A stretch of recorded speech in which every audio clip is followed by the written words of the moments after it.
आसाम के डिब्रूगढ़ में बबलू भगत अपने दादी के साथ रहता था।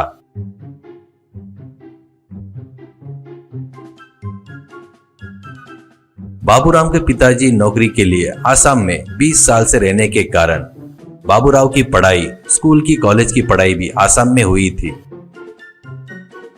बाबूराव को उस घर में सब लोग बबलू करके बुलाते थे। बबलू बचपन से ही खाने का शौकीन था, इसलिए उसकी दादी उसको 3 टाइम के खाने के अलावा और भी खाने की चीजें बनाकर देती थी। अपने नातों को प्यार से देती थी। बबलू को भी खाना दिखा तो उसको खाने के लिए उतावला होता था। तभी बबलू के माँ बाप उसको इतना खाना ठीक नहीं है, सेहत के लिए अच्छा नहीं है करके चिल्लाते रहते हैं। पर उसकी दादी रुक्मिणी देवी चुप नहीं रहकर इस उम्र में नहीं खाया तो कब खाएगा, छोटे बच्चे को नजर मत लगाओ करके और 4 तरह के खाने की चीजें बबलू को खिलाती थी। इतना कि डिब्रूगढ़ में बबलू रुक्मिणी देवी दादी दोनों ही क्यों रह रहे थे बोले तो महीने भर पहले ही पिताजी की तमिलनाडु में ट्रांसफर होने से बबलू के माँ बाप जल्दबाजी में फ्लाइट से चले गए। जाने से पहले बबलू और रुक्मिणी को आने के लिए 1 महीने बाद ट्रेन की टिकट बुक करते हैं। घर किसी को किराए पर दे दो बताकर जाते हैं। माँ बाप बताए सो काम सब करने के बाद लगेज को पार्सल में बुक करके बबलू दादी के साथ में ट्रेन में चढ़ता है। उसके पहले दिन रुक्मिणी देवी किचन में नहीं दिखती है। सुबह से शाम तक नाती के लिए ट्रेन में खाने के लिए आलू टिक्की, पापड़ चाट, सलाद, चिक्की, वड़ा पाव, गोभी पराठा, ऐसे बहुत सारे खाने के वस्तुएं, ऐसे 25-30 तरह के वैरायटी बनाकर पहले ही इस कोने से उस तक जाने का ट्रेन की यात्रा है। कम से कम 80 घंटे की यात्रा करना है। उतने घंटे लगेंगे सुना है, 3 दिन के ऊपर लगेंगे। वो बबलू को खाने के लिए कुछ नहीं रहा तो बच्चा परेशान नहीं होगा क्या? ऐसा सोचकर खाने की चीजें के बड़े बड़े गठरी बांधकर नातू के साथ ट्रेन में चढ़ती है। ट्रेन की यात्रा शुरू हो जाती है।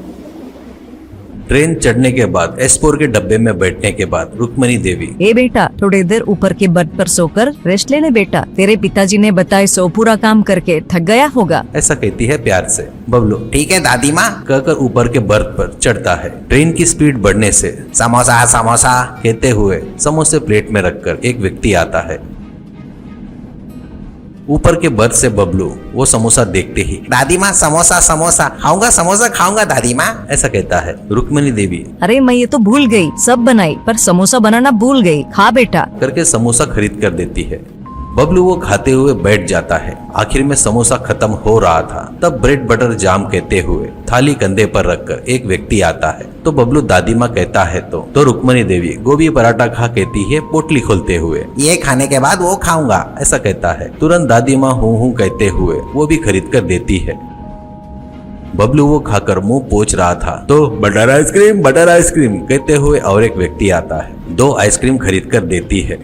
इतनी देर से ये सब देख रहे बोगी में इनके बाजू में बैठे हुए लोग एक दूसरे का मुंह देखते हैं। कुछ लोग हंसते हुए रुमाल से मुंह छुपा रहे थे। एक बुजुर्ग, आप लोग ट्रेन में चढ़ने से पहले कुछ खाना खाकर नहीं आए क्या? बच्चा बहुत भूखा लग रहा है, ऐसा कहता है। तो रुक्मिणी देवी, क्या है क्या जी, वो बचपन से ही ऐसा है। थोड़ी सी भूख लगी तो तड़पने लगता है, इसलिए उसके जेब में पर्स रहा तो उसको दिखा वो सब खरीद कर खा लेता है, इसलिए पर्स मेरे पास ही रख लेती हूँ, ऐसा कहती है। सामने के सीट पर बैठी एक बुजुर्ग औरत, इन गठरियों में सब क्या है करके पूछती है। तो रुक्मिणी देवी, 3 दिनों की यात्रा है ना दीदी, ऐसे ट्रेन में आए तो सब खाते गए तो बच्चे की सेहत खराब नहीं होगी क्या? इसलिए घर पर ही सब खाने की वस्तुएं बनाकर थोड़ा ज्यादा ही लेकर आई, ऐसा कहती है। इतने में गर्मा गर्म बट्टा ले लो, बट्टा बट्टा कहते हुए आता है। वो सुनकर बबलू, दादी माँ, ऐसा कहता है। तो वो बुजुर्ग, ओहो खरीद कर दो, ऐसा कहता है। उस बात पर दादी थोड़ा आगे पीछे सोचकर, 3 बुट्टे नहीं खरीदूंगी, एक ही खरीद कर दूंगी, ऐसा कहती है और एक खरीद कर देती है। वो बुजुर्ग महिला, अरे हाँ, तुम तो ट्रेन में का कचरा खाना पड़ेगा करके आपने इतना सारा खाना चीजें लेकर आए, अभी ये और वो सब चीजें खा रहा है ना, ऐसा कहती है। तो वो सुनकर बाजू के विंडो पर बैठी लड़की, हमारी बकरी भी ऐसे ही खाती है, ऐसा कहती है जोर से। तो उस लड़की की माँ चुप हो जा कहती है। इतने में बोगी के एक सिरे से केले लाओ केले केले कहते हुए आवाज सुनाई देती है। बबलू केले खाकर जमाई लेता है। वहाँ पर के सब लोग बबलू की तरफ बड़े अजीब तरह से देख रहे थे। इतनी देर से बबलू नॉन स्टॉप होकर खा रहा था तो इसका पेट फूल गया है ऐसे फील हो रहे थे। ट्रेन और 2-3 घंटे का सफर करती है।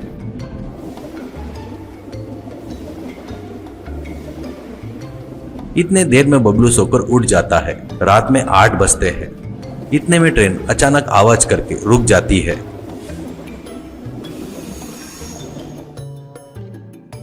सब लोग क्या हुआ करके खिड़की से देख रहे थे। बाहर उजाला नहीं होकर अंधेरा था। 1 घंटा हो जाता है, 2 घंटे हो जाते हैं। बोगी में उस सिरे पर का लड़का क्या हुआ करके गाड़ी से पूछकर आता हूं करके ट्रेन से उतरता है। कुछ देर के बाद आकर 1 किलोमीटर आगे की ब्रिज पर गुड्स गाड़ी पटरी से उतरकर वहीं रह गई है। वो गाड़ी को निकलकर अपनी गाड़ी सिग्नल देना बोले तो रात के 12 बजेंगे ऐसा बोल रहे हैं करके बताता है। तुरंत बोगी में हलाहल मच जाता है। आने वाले स्टेशन पे फूड पैकेट खरीदेंगे करके सोचे थे, अब कैसे? और 4 घंटे बोले तो बच्चे भूख से तिलमिलाएंगे। ट्रेन में खाने की चीजें बेचने वाली भी नहीं है बोलकर एक व्यक्ति और एक व्यक्ति ब्रेड का पैकेट तो भी लाना था करके बोलते हुए बोगी में रहने वाले ऐसे बिलक रहे थे। बबलू ऊपर से बस से नीचे उतरकर दादी माँ लाइसो खाने की चीजें इधर दो ऐसा कहता है। दादी माँ जब तो पेट भरकर खाया था ना तूने, ऐसा कहती है। तो बबलू मेरे लिए नहीं दादी माँ, तुम इस बोगी में सभी बच्चों को एक गठरी में का टिफिन बना के दो। बचे हुए 4 गठरी को मैं बाजू के बोगी में जाकर भूख से रो रहे बच्चे को बांट कर आता हूँ करके गठरी लेकर जाता है।